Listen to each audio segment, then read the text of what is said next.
Tudo bem? É um prazer estar com você mais uma vez. Hoje eu tenho um tema que eu acredito que, além de muito forte, é urgente para a realidade que a gente vive.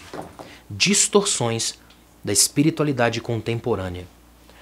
Olha, você já teve aquela sensação de que está tudo muito bagunçado, tudo ao avesso, uma situação esquisita, complicada? É mais ou menos o que a gente está vivendo hoje no quintal evangélico brasileiro. Uma crescente distorção. Na verdade, no plural mesmo, distorções da espiritualidade contemporânea. Eu queria pensar com você hoje dentro desse nível, porque é algo urgente, extremamente importante e profundo. Nós vivemos na era das distorções. É um tempo de diluição, de destruição das essências. Um tempo onde muita gente perdeu o temor a Deus. Um tempo onde uma baderna generalizada parece instaurada nas igrejas. Onde a gente sente, em muitos lugares, apenas o crescimento avassalador de religiosismo, religiosidades asfixiantes. E quase não se vê vida com Deus. E isso aqui é decisivo para o tempo em que estamos vivendo. Muita gente, e muita gente, está se tornando hoje apenas uma espécie de consumidor de espiritualidades industrializadas. É aquela fé espetáculo, aquela fé que você compra e vende no balcão da celestialidade, aquela espiritualidade apenas do rótulo, que não interessa o conteúdo que vende, desde que o rótulo seja bonito. É uma coisa marqueteira, cuja oratória bem feita e o pacote bem arrumado leva para você apenas a sensação de conteúdo. E aí fica um jogo de ilusões. Eu finjo que prego, você finge que ouve. E a gente vai afundando numa mentalidade cada vez mais rasa e cada vez mais perigosa.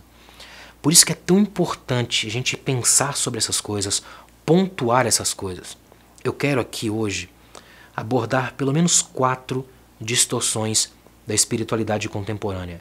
E elas são mortais. A primeira delas é a idolatria. É a fé vendida como produto. Olha, eu já cheguei a ouvir pessoas dizendo assim: eu só idolatro a Deus. Está aí um erro grave. Em nenhum lugar na Bíblia você vê Deus pedir a ele idolatria. Ele nunca diz: me idolatrem como vocês idolatram os outros deuses. Jamais. Aliás, a Bíblia é o livro que condena toda e qualquer forma de idolatria. E sabe por quê? Não é apenas pela ideia dos ídolos e só. É porque ela por si só é uma mentira religiosa completa, uma vez que só há um único Deus. Então qualquer outra forma de Deus que preencha esse momento é idolátrico. Mesmo que eu diga: meu Deus, eu só idolatro a Deus, é uma relação que nem ele quis para si, que nunca pediu na Bíblia. Até porque sabe que a raiz de toda a idolatria por si só já é equivocada. Quando você está numa espiritualidade focada e distorcida pela idolatria, é muito fácil criar todo e qualquer formato de ídolos. Seja numa relação fantasiosa com Deus, seja numa relação com o seu próprio líder, seja numa relação com o seu cargo. Tudo que tira Deus do centro da sua fé é uma religião da idolatria, portanto uma distorção da espiritualidade. Desse ponto de vista, nós vivemos numa das igrejas mais idólatras de todos os tempos. Porque somos uma igreja hoje, e isso dá para falar olhando pelo Brasil todo, que nós somos uma igreja cada vez mais idólatra. Que ela idolatra seus chamados popstars, suas celebridades, ela idolatra seus templos, suas convenções, ela idolatra suas placas, suas denominações, seu sistema. Por incrível que pareça, quanto mais o tempo passa, mais essa coisa se fortalece. Ela vai criando laços, vínculos, e Deus vai saindo de cena educadamente, como ele sempre faz. Por isso é tão importante que a gente guarde isso aqui hoje. Uma das distorções, a primeira que eu estou falando aqui hoje, das mais terríveis da espiritualidade contemporânea, é a idolatria, o jogo religioso predileto. Todo cuidado com ele é pouco. Segunda distorção que eu quero pensar aqui hoje, dentro da espiritualidade contemporânea, é o que eu chamo de o esvaziamento de Deus. Nós estamos vivendo numa geração que está esvaziando de Deus os seus conteúdos, o seu sentido. É Deus despersonalizado, disponibilizado como técnica ou como propaganda. É quando eu acho realmente que tem um conceito pleno e perfeito sobre Deus. eu domino Deus, eu controlo Deus, eu conheço Deus de um nível que você não conhece. E aí eu vou com arrogância sobre arrogância achando que eu posso. É como uma frase que eu ouvi esses dias. Há dois tipos de teólogo. Aquele que acha que é Deus e aquele que tem certeza. Muita gente vive assim hoje, nessa espiritualidade esquisita, complicada, despersonalizando e esvaziando Deus. Quando isso acontece, quando você consegue esvaziar Deus, entre aspas, você esvazia qualquer outra relação sua. Ou seja, se você não respeita nem mesmo Deus, como vai respeitar o cônjuge, o pai, a mãe, o pastor? Por aí você começa a perceber como a raiz das rebeliões é não levar Deus a sério. É muito perigoso isso. Quanta gente cai no erro do esvaziamento de Deus? Há muita gente cujo Deus que prega e crê não é o Deus da Bíblia. É uma manipulação ou, pior ainda, uma expressão do próprio egoísmo. É um ídolo muito perigoso. Muita gente está distante do Deus real da palavra. Por quê? Porque não há aprofundamento na Bíblia. E a gente só encontra o Deus da Bíblia aprofundando nela. Toda fuga da Bíblia me leva a construir deuses falsos, a minha imagem e semelhança, numa espécie de contramomento da criação. Terceira distorção da espiritualidade contemporânea é a deusa mídia. Parafraseando Paulo, eu posso dizer que a mídia, a deusa dessa era, cegou os entendimentos dos homens. A mídia é a deusa dessa era. E ela tem seu altar erigido em todas as casas, em todos os pontos, em todos os lugares. Eu ministrei num evento de casais recentemente, em algum lugar do Brasil, que eu nem lembro onde, e eu disse uma frase que depois eu mesmo fiquei pensando nisso, na profundidade disso. Hoje, o celular, por exemplo, roubou dos pais a tranquilidade da frase: meu filho está seguro em casa. Não está mais. A deusa mídia traz o mundo para dentro das nossas casas. Ela está em todos os lugares. É a onipresença da sua idolatria.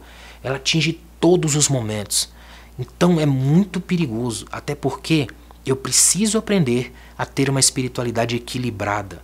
Eu estou aqui hoje usando uma mídia, mas tentando usá-la para a glória de Deus, pelo menos de algum modo. Não posso cometer os erros dos extremos, abandonar por demonizá-la demais, ou simplesmente entrar nela e abraçá-la com todas as forças. Porque quando eu a demonizo e rechaço, também não consigo fazer diferença. Mas quando eu abraço a ponto de idolatrar, eu caio nos tópicos anteriores. Daí é tão importante a raiz do equilíbrio. Eu uso a mídia, mas não sou usado por ela. Porque quando eu sou usado por ela, estabelece-se uma relação de idolatria. E aí a minha espiritualidade passa a ser distorcida, porque eu já não sirvo mais ao Senhor, Deus de todas as coisas, mas essa deusa estranha que me enrosca nas suas redes e nas suas conectividades. Quarta distorção da espiritualidade contemporânea é o que eu chamo de espiritualidade de boutique. É a fé como acessório, a fé como decoração. Igrejas boutique, fashion, light, igrejas que parecem shopping, extremamente atrativas, belas, fantásticas. Claro que isso em si só não tem nada a ver, mas a questão é que todas as vezes que eu tento demais dar um jeito, ajeitar, toda essa manipulação do evangelho tira do evangelho exatamente o poder de escandalizar. Foi o que a gente fez com a cruz. Desde que a cruz tornou-se objeto de decoração, roubamos dela o escândalo da cruz. E isso é um perigo muito grande. Olha como é interessante. A nossa fé nasce dessa característica da simplicidade, de um Deus que em Cristo andou com gente comum, com gente simples, que conversava com as pessoas, que comia com elas, que rasgava o pão. A simplicidade de gente que acontece na vida, que não tem essa espiritualidade burguesa da boutique o tempo todo. Essa coisa de que eu tenho quase que a sensação de que é possível comprar Deus em algumas parcelas no cartão de crédito. É muito perigoso quando eu faço uma idealização, a glamourização da fé. Eu acabo caindo no que eu chamo de evangelho 3G, grana, glamour e gambiarra.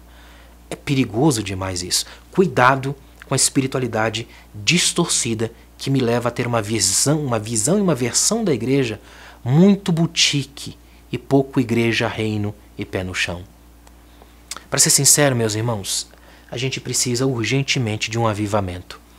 E um avivamento que comece destruindo distorções, que nos ajude a fazer como Elias, limpar o altar, acertar o altar, para que a glória de Deus se manifeste, elimine as toxinas das distorções e a gente possa voltar a crer num único Deus, Senhor de todas as coisas, amá-lo pelo que Ele é, como Ele é, do jeito que é, não despersonalizando ou esvaziando o seu conteúdo, mas acima de qualquer coisa, permanecendo nele, à luz da sua palavra e nos alimentando da verdade da sua fé.